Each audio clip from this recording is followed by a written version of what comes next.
Welcome to soul of medico. I'm Sivaprakash. So இன்றைக்கி வந்து நம்ம என்ன பார்க்க போகிறோம் அப்படின்னா, ஃபிசிக்ஸ் 1 மார்க்கில் எப்படி 15 அவுட் ஆஃப் 15 எடுக்கிறது அப்படிங்கிறத பற்றி பார்க்கலாம். ஸோ ஃபஸ்ட் விஷயம் வந்து பார்த்திங்க அப்படின்னா, உங்களுக்கு இருக்கக்கூடிய சாப்டர்ஸில் இருக்கக்கூடிய புக் பேக் 1 மார்க்ஸ் வந்து பார்த்திங்க அப்படின்னா நீங்கள் தரவாக படிச்சிருக்கணும். ஸோ புக் பேக் 1 மார்க் வந்து உங்களுக்கு அந்த 1 மார்க் எப்படி சால்வ் பண்ணுறதுன்னு தெரியணும். அதே மாதிரி அந்த கொஷினுக்கு இதுதான் ஆன்சர் அப்படிங்கிறது தெரியணும். ஸோ ஏன் அந்த கொஷின்ஸோட ஆன்சர் வந்து மனப்பாடம் சொல்கிறேன் அப்படின்னா, ஒரு சில நேரத்தில் உங்களுக்கு டைம் இல்லாமல் கூட போகலாம். ஸோ அதனால் வந்து பார்த்திங்க அப்படின்னா நீங்கள் மெமரி பண்ணுறது ஒரு சேஃப் ஜோனுக்காக. பட் மெமரி மட்டும் பண்ணக்கூடாது, அந்த 1 மார்க் எப்படி வந்தது அப்படிங்கிறத தெரிஞ்சுருக்கணும்.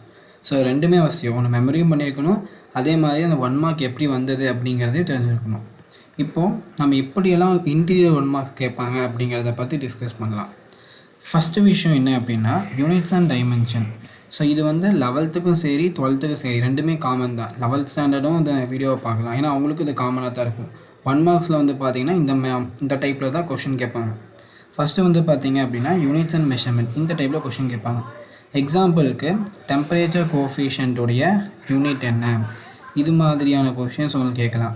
11th இருந்ததுன்னா தெர்மல் கண்டக்டிவிட்டியோட யூனிட் என்ன, அந்த தெர்மல் கண்டக்டிவிட்டி கேன்னு சொல்லி இல்லையா, அந்த தெர்மல் கண்டக்டிவிட்டி யூனிட் என்ன அப்படி கேட்கலாம். இல்லை அப்படின்னா டைமென்ஷன்ஸ் கேட்கலாம். எக்ஸாம்பிள் வந்து உங்கள் புக் பேக் கொஷினே 1/μ0ε0 இதோட டைமென்ஷன் என்ன அப்படின்னு கேட்டிருப்பாங்க. ஸோ அது மாதிரி இன்டீரியர் கொஷினில் ஃபஸ்ட்டு டைப் வந்து யூனிட்ஸ் அண்ட் டைமென்ஷன், இதுலேருந்து கொஷின் கேட்கலாம். செகண்ட் வந்து பார்த்தீங்கன்னா ஃபார்முலா பேஸ்டு சம்ஸ். அதாவது எக்ஸாம்பிளுக்கு இப்போ இந்த சம் எடுத்துக்கலாம். இது just simple formula Q is equal to IT. இது வந்து கரண்ட் எலக்ட்ரிசிட்டி இருக்கக்கூடிய ஒரு ஃபார்முலா. இது மாதிரி சிம்பிளான ஃபார்முலா வச்சும் வந்து பார்த்தீங்கன்னா உங்களுக்கு கொஷின்ஸ் கேட்கலாம். 11th இருந்தீங்கன்னா F is equal to ma. இது மாதிரி மாஸ் கொடுத்து ஆக்சலேஷன் கொடுத்து, இல்லைனா வெலாசிட்டி டைம் கொடுத்து ஆக்சலேஷன் கண்டுபிடிச்சி அதுலேருந்து ஃபோர்ஸ் கண்டுபிடிக்கிற மாதிரி, இது மாதிரி சிம்பிளான ஃபார்முலா பேஸ் சம்ஸ் வந்து பார்த்தீங்க அப்படின்னா கேட்கறதுக்கான வாய்ப்புகள் இருக்குது. நெக்ஸ்ட் வந்து பார்த்தீங்கன்னா ரிலேஷன்ஷிப்ஸ், இதுலேருந்து கொஷின் கேட்பாங்க. ரிலேஷன்ஷிப்ஸ் அப்படின்னா எக்ஸாம்பிளுக்கு ரெசிஸ்டன்ஸ் ஆஃப் த ஒயர் இருக்கு இல்லையா, அந்த ரெசிஸ்டன்ஸ் ஆஃப் த ஒயர் வந்து பார்த்தீங்க அப்படின்னா அது ஃபார்முலா என்ன, ρL/A. இதோட ரிலேஷன்ஷிப் இப்போ வந்து ரெசிஸ்டன்ஸ் வந்து directly proportional to L, inversely proportional to A. So அதை வச்சு இந்த மாதிரியான கொஷின்ஸ் வந்து உங்களுக்கு கேட்குற வாய்ப்பு இருக்குது. நெக்ஸ்ட் வந்து பார்த்தீங்கன்னா graph based questions. Graph based questions எப்படி அப்ரோச் பண்ணுறது அப்படின்னா ஒன்றுமே இல்லை, அவங்க எதுக்கும் கிராஃப் கேட்குறான்னு பாருங்கள். ஸோ அந்த 2 வேரியபிளை ரிலேட் பண்ணுற மாதிரி இருக்கக்கூடிய ஃபார்முலாஸை யோசிச்சிங்க அப்படின்னாவே இந்த மாதிரியான கொஷின்ஸை வந்து பார்த்தீங்க அப்படின்னா உங்களால் அப்ரோச் பண்ண முடியும். சப்போஸ் உங்களுக்கு கிராஃப் பேஸ் கொஷின்ஸ் எல்லாம் எப்படி அப்ரோச் பண்ணுறதே தெரில அப்படின்னா, நான் வந்து பார்த்தீங்க அப்படின்னா உங்களுக்கு பேசிக் மேக்ஸ் இருக்கு இல்லையா, பேசிக் மேக்ஸ் லெக்சர் 1 வந்து பார்த்தீங்கன்னா அப்லோட் பண்ணியிருப்பேன். அவருடைய லிங்க் வந்து பார்த்தீங்க அப்படின்னா டிஸ்கிரிப்ஷனில் கொடுக்குறேன், நீங்கள் வந்து செக் பண்ணி பார்த்துக்கோங்க. ஸோ உங்களுக்கு ஹெல்ப்ஃபுல்லாக இருக்கும். நெக்ஸ்ட் வந்து பார்த்தீங்க அப்படின்னா ஒரு சில கான்ஸ்டன்ஸுடைய value.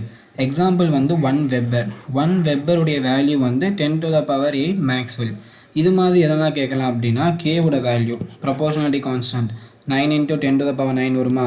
Next gravitational constant 6.67 × 10⁻−11. Next இந்த எப்சிலான் நாட் இதோடைய வேல்யூ. அதே மாதிரி இது இருக்கக்கூடிய நம்ம ஃபிசிக்ஸில் இருக்கக்கூடிய எல்லா கான்ஸ்டன்ட் அதோடைய வேல்யூஸில் கேட்பாங்க. எக்ஸாம்பிள் ஸ்பீட் ஆஃப் லைட்டு 3 × 10⁸ மீட்டர்/செகண்ட்ஸ். இது மாதிரியான கான்ஸ்டன்ட் வேல்யூஸை வந்து பார்த்தீங்கன்னா உங்களுக்கு கேட்குறதுக்கு வாய்ப்பு இருக்குது.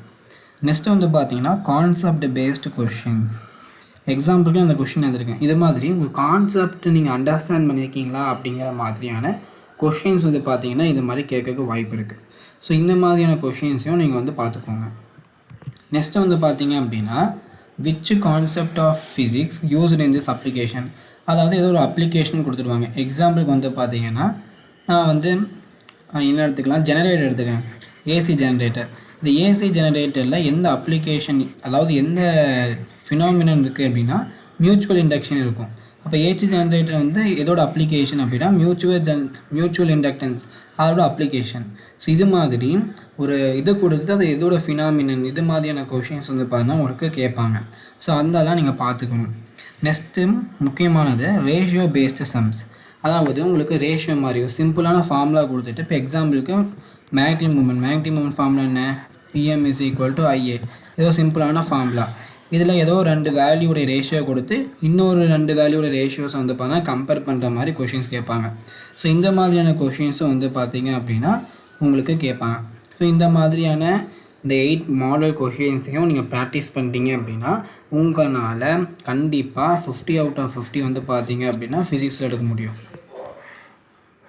தேங்க்ஸ் ஃபார் வாட்சிங். உங்களுக்கு ஹெல்ப்ஃபுல்லாக இருக்கும்னு நினைக்கிறேன். தேங்க்ஸ் ஃபார் வாட்சிங்.